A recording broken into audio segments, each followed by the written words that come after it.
Hello dear friends, मेरे YouTube channel study point में आपका हार्दिक स्वागत है। आज की इस वीडियो में मैं आपके लिए लेकर आया हूं एलडीसी एग्जामिनेशन 2026 के लिए महत्वपूर्ण साइंस की क्लासेस को लेकर। आज अपनी जो पहली क्लास रहेगी वो विज्ञान विषय में जो पहला टॉपिक है अपना भौतिक और रासायनिक परिवर्तन, तो इसको अपन समझने का प्रयास करेंगे। अगर कोई कैंडिडेट अगर नए हैं मेरे यूट्यूब चैनल पे तो सबसे पहले इस चैनल को सब्सक्राइब कर लीजिएगा, क्योंकि इस चैनल के ऊपर आपको विज्ञान से संबंधित महत्वपूर्ण क्लासेस जो आपको निःशुल्क रूप से देखने को मिलेगी। तो अपन स्टार्ट करते हैं आज की क्लास, भौतिक एवं रासायनिक परिवर्तन। तो भौतिक परिवर्तन क्या होता है, इसको समझने का प्रयास करते हैं अपन कि ऐसा परिवर्तन जिसमें किसी पदार्थ को उसकी पूर्व की अवस्था में बदला जा सकता है। यानी यह एक प्रकार का परिवर्तन होता है जिसमें अपन किसी भी पदार्थ को पुनः उसकी पूर्व की अवस्था में बदल सकते हैं। इसको अपन कहते हैं भौतिक परिवर्तन। जैसे इसका उदाहरण दे रखा है बर्फ का पिघलना। तो अपने को पता है कि जो जल होता है उस जल को यदि अपन 0 डिग्री सेल्सियस तक यदि उसको अपन ठंडा करते हैं तो बर्फ में बदल जाता है, और बर्फ को यदि अपन पुनः वापस गर्म करेंगे तो वापस वो जल बन जाएगा, है नहीं। तो बर्फ का जो पिघलना है वो एक प्रकार का भौतिक परिवर्तन का एग्जाम्पल हो जाएगा। नेक्स्ट है कागज का फटना।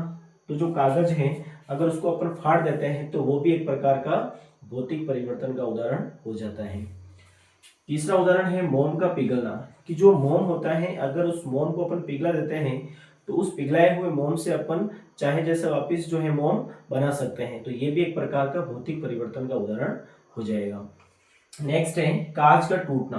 तो जो कांच का टूटना है वो भी अपने आप में एक भौतिक परिवर्तन है, क्योंकि जब कांच टूट जाता है तो वो छोटे छोटे टुकड़ों में बढ़ जाता है, और उस छोटे छोटे टुकड़ों वाले जो कांच है उससे अपन वापस चाहे जैसे जिस प्रकार का आकार का अपन कांच बनाना चाहे वो बन सकता है।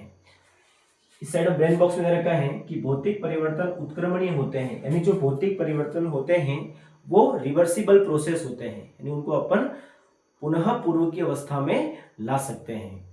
ओके स्टूडेंट्स, अगला परिवर्तन है रासायनिक परिवर्तन। तो ये रासायनिक परिवर्तन जो होता है वो ठीक भौतिक परिवर्तन का उल्टा होता है ना।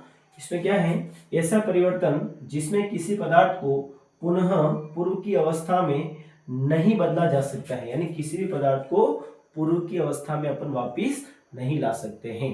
इस प्रकार के परिवर्तन को अपन रासायनिक परिवर्तन कहते हैं। इसके उदाहरण को समझने का प्रयास करते हैं। पहला उदाहरण इसमें दे रखा है कागज का जलना। तो जो कागज है यदि उसको अपन जला देते हैं तो जले हुए कागज से अपन वापिस नया कागज नहीं बना सकते हैं, अर्थात पदार्थ को पुनः पूर्व की अवस्था में नहीं लाया जा सकता है। अतः यह प्रकार का रासायनिक परिवर्तन हो जाएगा। दूसरा उदाहरण है दूध से दही बनना। तो जब दूध से अपन दही बना लेते हैं तो दही से वापस पुनः अपन दूध नहीं बना सकते हैं, अर्थात ये भी एक प्रकार का रासायनिक परिवर्तन का उदाहरण हो जाएगा। अगला है पेड़ का कटना। तो जो पेड़ का कटना है वो भी अपने आप में एक रासायनिक परिवर्तन हो जाता है। अगला उदाहरण है सेब काटने पर भूरे रंग की परत। कि जो सेब होता है यदि उसको अपन काटते हैं तो उसके ऊपर जो है भूरे रंग की एक कोटिंग हो जाती है।